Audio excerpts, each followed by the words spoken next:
이 말씀을 드릴까 말까 상당히 망설였는데 그래도 말씀을 드리는 게 좋을 것 같습니다. 이 축제가 아니라 생존 게임이 된 것 같습니다.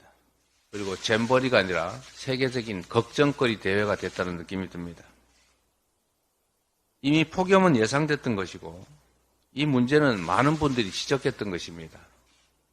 문제가 예상이 되면 대책을 세워야 하는데 실제 문제가 발생하니까 남 탓하고 있습니다.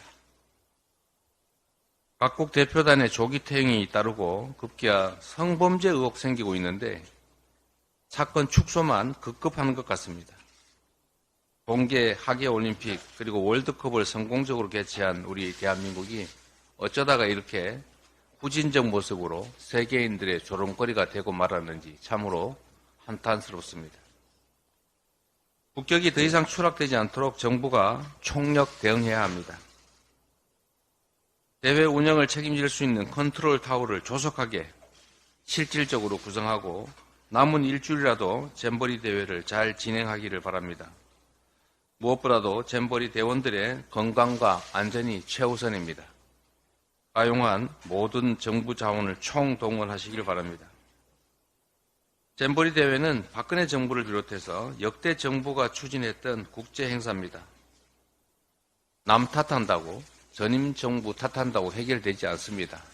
그리고 남 탓이 우리나라에는 혹시 통할지 모르지만 세계에서는 통하지 않는다는 사실을 기억하시고 실질적인 실효적 대안을 신속하게 만들어서 집행하기를 다시 한번 촉구합니다.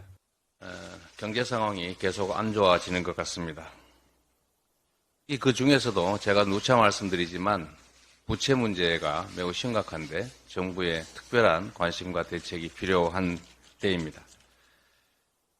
민생 경제를 짓누르는 그야말로 부채 시한 폭탄이 점점 더 초침이 빨라집니다.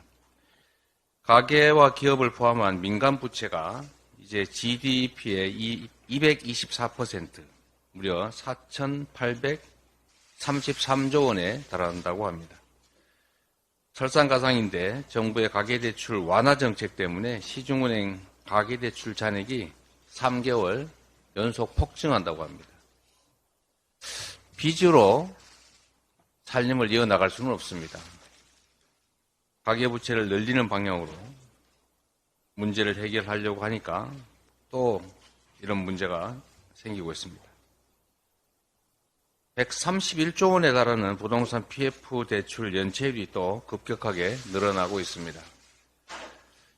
이자 비용을 감당하지 못하는 상장사 숫자가 현재 411곳이라는데 이게 IMF 때 255곳, 또 금융위기 때 322곳, 이것보다 훨씬 더 많습니다.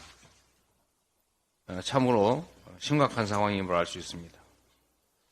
부채발의 경제위기가 현실화 중입니다. 부채위기가 폭발하기 전에 뇌관 제거 작업을 시작해야 합니다. 가계부채와 한계기업 그리고 부동산 PF 부실이 금융 그리고 실물경제 전반으로 확산되지 않도록 선제적인 제도 개선에 나설 때입니다. 다른 무엇보다도 우리 민주당이 제안한 배드뱅크 기금 설치법 처리를 서둘러야 됩니다. 출범 이후에 지금까지 이 정부는 늘 괜찮다, 문제없다 이렇게 반복하고 있습니다. 문제가 있습니다. 괜찮지 않습니다. 아무것도 안 해도 되는 게 아니라 정부가 나서서 대책을 세워야 되고 그게 정부가 존재하는 이유입니다. 호미로 막을 일을 가래로도 못 막는 그런 상황 다시는 일어나서는 안 됩니다. 눈앞에 닥친 부채 위기, 뻔하게 와 있는 위기인데 이런 식으로 어물쩍 넘어간다고 해결되지 않습니다.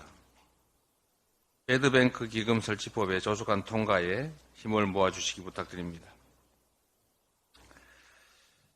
시민들의 평온한 일상이 무차별 흉기 난동에 위협받고 있습니다. 정부는 이런 문제에 대해서 근본적인 실질적 대안을 수립해야 됩니다. 장갑차 세워놓고 거기에 소총 든 경찰관, 무장경찰 세워놓는다고 해결되는 게 아닙니다. 세계적인 치안 선진국이었던 대한민국에서 이 백주대낮에 어떻게 이런 일들이 계속 벌어지는지 정말 충격적입니다. 희생된 분들의 명복을 빌립니다. 그리고 부상자분들의 쾌유를 기원드립니다. 보여주기식 대책을 넘어서서 국민께서 안심할 수 있는 실효성 있는 대책을 마련하기를 촉구합니다. 특히 사회환경 변화에 걸맞는 정교한 치안 시스템 구축이 꼭 필요하다라는 말씀을 드립니다. 그리고 이런 일이 벌어지는 근본적 원인에 대해서도 깊은 성찰이 필요할 것입니다.